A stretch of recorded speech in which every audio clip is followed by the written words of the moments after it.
Olá, meu nome é Natália, eu sou a nutricionista da UBS Jardim Rincão, do NASF.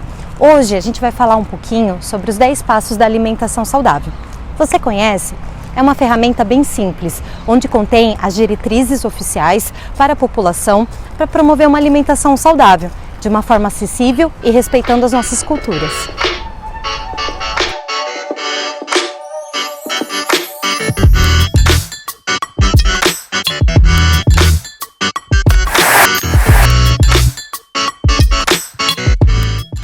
Passo número 1. Consuma alimentos in natura ou minimamente processados.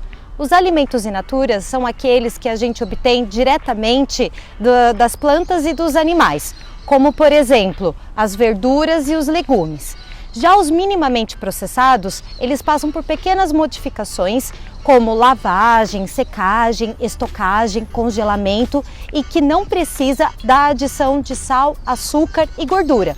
No caso, seriam os grãos e as castanhas, as nozes que não tenham sal e açúcar. Passo número 2. Consuma sal, açúcar, óleo e gorduras moderadamente.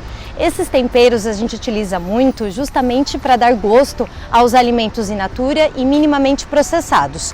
Porém, quando eu utilizo de uma forma inadequada, eu posso ocasionar na perda dos seus benefícios. E aí eu posso acentuar em algumas intercorrências como diarreia, dores gastrointestinais, como também eu posso associar no aumento das doenças crônicas não transmissíveis.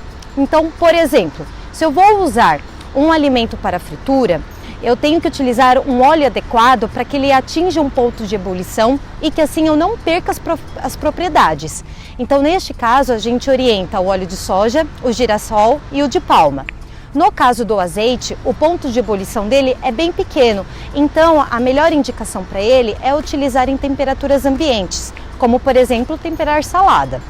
Também a gente encontra outro exemplo no sal. O sal, ele tem na sua estrutura o sódio e quando eu utilizo em grande quantidade, eu posso potencializar um risco de uma hipertensão. Passo número 3. Consuma os alimentos processados com moderação. Nesse caso, são alimentos que a gente acaba adicionando sal, açúcar, gordura nos alimentos in natura e os minimamente processados. Com isso, a gente tem que ter um pouquinho mais de cautela na presença da nossa alimentação na rotina. Então, nesse caso, a gente cita as frutas em caldas, os enlatados, os peixes, as carnes com adição de sal. Passo número 4. Consuma moderadamente os alimentos ultraprocessados. Nesse caso, são os alimentos que sofrem grandes modificações durante a sua preparação e a indústria adiciona muitos conservantes e ingredientes que de fato a gente acaba não conseguindo diferenciar. Também são alimentos que contêm alto teor de açúcar, gordura e sal. Nesse exemplo, a gente pode citar várias guloseimas, sorvete, bolachas, salgadinhos e maior parte dos alimentos industrializados. Passo número 5. Coma com atenção. Escolha um ambiente calmo, limpo e, se possível, sempre realize as refeições na presença de uma companhia. Parece bobeira, mas quando a gente realiza as refeições assistindo televisão ou mexendo no celular, a gente acaba não passando todas as mensagens do nosso cérebro para o nosso organismo. Então o estímulo de saciedade, ele demora mais, aí dá aquela vontade de a gente comer um pouquinho mais. E quando a gente fala de ter uma companhia agradável, é porque muitas vezes a gente acha que a comida é somente um combustível, mas não é. A maior parte das nossas refeições, elas sempre estimulam o prazer e a alegria. Então, comer junto com alguém alivia muito a nossa angústia e a nossa ansiedade. Isso ajuda muito na ingestão alimentar.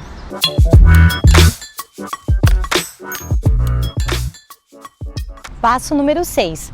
Faça escolhas de compras em mercados ou em feiras que tenham maior venda de alimentos in natura ou os minimamente processados. Pesquise, faça sua listinha e, se possível, antes de ir às compras, sempre faça uma refeição. Passo número 7. Põe a mão na massa. Pratique receitas, compartilhe experiências com familiares e amigos. A comida é muito além do que novamente um combustível. Ela é uma terapia. A gente acaba colocando sempre energias naquilo que a gente vai comer. A gente não come só a comida, a gente come sentimentos. Passo número 8. planeje a produção dos alimentos. A gente tem a cultura de sempre deixar a produção da refeição na mão de um integrante só da casa. Isso não é legal. Então, se possível, distribua as atividades. Então, uma pessoa da casa fica responsável por elaborar o cardápio, a outra para ir no mercado, o outro para lavar, guardar e depois, se possível, todo mundo tentar produzir junto a refeição. É importante porque assim, no caso, se em casa tiver algumas crianças, já é um objetivo de introdução alimentar, porque nessa fase é a curiosidade que desperta com o alimento. E para nós adultos, aperfeiçoarmos as nossas habilidades culinárias. Passo número 9. Quando a gente for comer fora de casa, sempre escolha locais que fabriquem o alimento na hora. E tenha criatividade, divirta-se, escolha diversos tipos de preparação, escolha qualquer tipo de alimento. Lembrando, a gente precisa ter o lado nutricional, mas também o lado da saciedade e o emocional juntos.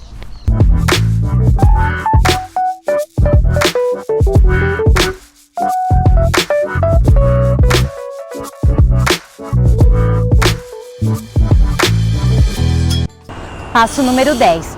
Seja crítico. Existem muitos mitos e propagandas enganosas em relação à alimentação.